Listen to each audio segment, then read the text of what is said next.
fait partie du cercle très fermé des beatmakers ivoiriens ayant reçu une certification single de diamant. Il fait partie de ceux-là même qui ont mis en avant la trappe décalée. Il a lancé plusieurs carrières de plusieurs artistes et aujourd'hui, on vous parle de Mr BI.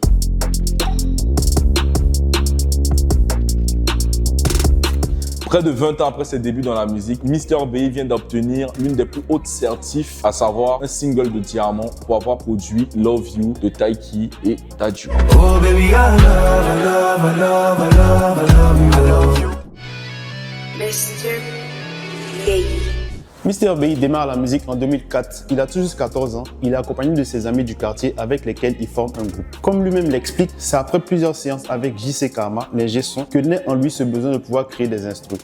À un moment, je demandais à l'ingé son, JC, big up à JC, ce qui est vraiment un ancien de ce mouvement-là. Je demandais à JC, ah non, est-ce qu'il ne peut pas changer tel pied, tel truc. J'avais pas forcément les termes, mais est-ce qu'il ne peut pas changer les trucs? Il me disait non, que c'est une phase B. Tout ça, je ne connaissais pas les termes. La phase B, c'est genre une instru déjà téléchargée, truc. Donc, il ne pouvait pas toucher ça, tu vois. Et moi, je me disais, ouais, ça veut dire qu'en vrai, il faut que je puisse avoir le contrôle dessus. Donc, c'est là que c'est les premières fois que je me disais, ouais, je vais essayer de me mettre sur ce truc-là. Mr.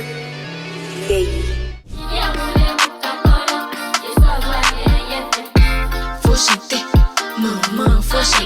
L'une des plus grandes forces qu'on reconnaît à Mr BI, c'est l'art de sampler. Et cela est peut-être dû à ses inspirations. C'est-à-dire, par exemple, en 2006, j'écoutais beaucoup de pop rock. Okay. Tu vois, Linkin Park, Bullet for My Valentine, Tokyo Hotel, tout ça là. Ouais. C'est ce que j'écoutais vraiment. Après l'année qui a suivi, j'ai commencé à écouter beaucoup plus de pop que de rock. Et après, un peu, ça évoluait un peu. Après, c'était EDM. Donc, en vrai, j'écoute vraiment de tout. Ce large univers musical, associé au fait d'avoir pour modèle artistique aussi Kanye, l'ont poussé à produire des sonorités assez spéciales, réunissant divers genres musicaux. C'est ainsi qu'à la fin des années 2010, il crée la trappe décalée. Mr. BI. Artiste, chanteur, beatmaker, Mr BI se fait connaître pour la première fois du grand public avec le titre Ramazani. Mais c'est avec le groupe Saba, composé de Fireman et Hypercute, qu'il s'installe définitivement dans le paysage musical ivoirien.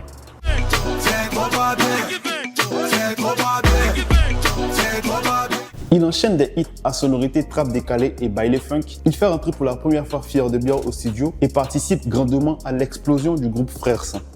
Ouais, la trappe décalée. En fait, la trappe décalée, c'est vraiment un terme que Arafat a trouvé. Mais sinon, de base, c'est quelque chose qu'on travaillait depuis 2012-2013 avec JM, mon frère qui est aussi beatmaker.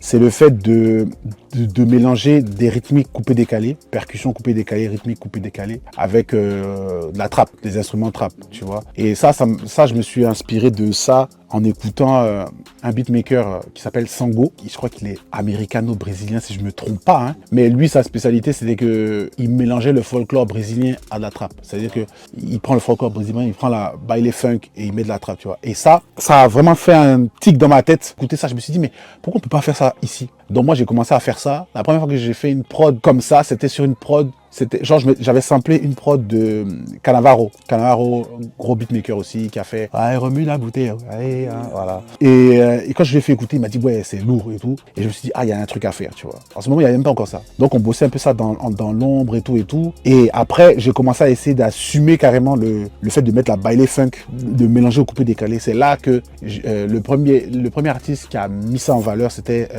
les Frères Sang, Ezama Fok et Piment Sucré. C'est là qu'on a fait Tchekoubou.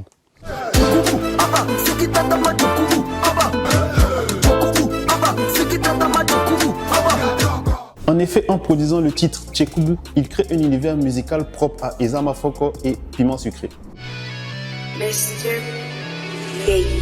Après la dissolution avec son groupe Saba pour des raisons personnelles, coïncidant aussi avec le début du Covid, Mr BI décide de s'installer en France pour poursuivre sa carrière. Tout au long de sa carrière, comme on l'a déjà annoncé, Mr BI a toujours été créateur d'univers musicaux. C'est ce qu'il va donc poursuivre avec Mr Luck et Mosty, où il contrôlait à 100% la composition musicale. Avec des samples, des percus coupés décalés associés à de la drill, ils vont fournir au rap ivoire les plus gros bangers des années 2020.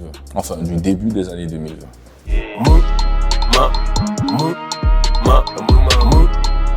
Mais Bey vise plus loin. Il signe sur le label de Barack Adama en tant que compositeur et c'est ce qui le pousse à travailler sur les titres des albums de Taiki, Dadju, etc.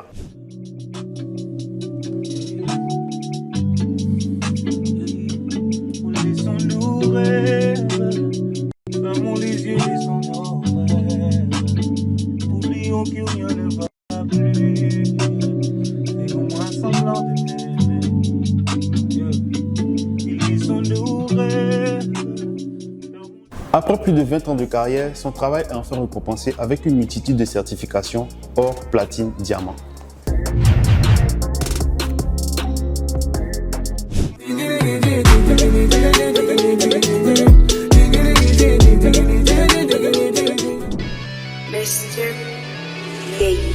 Mr Bey est ambitieux et ne compte pas s'arrêter au rap français ou au rap ivoire. Il vise le monde et veut compter parmi les plus grands producers de ce monde. Comme Kanye West, sa créativité ne s'arrête pas qu'au rap, il se sent capable d'exploiter d'autres univers musicaux. C'était ça l'Ivoire pour le dossier carrière de Mr Bey.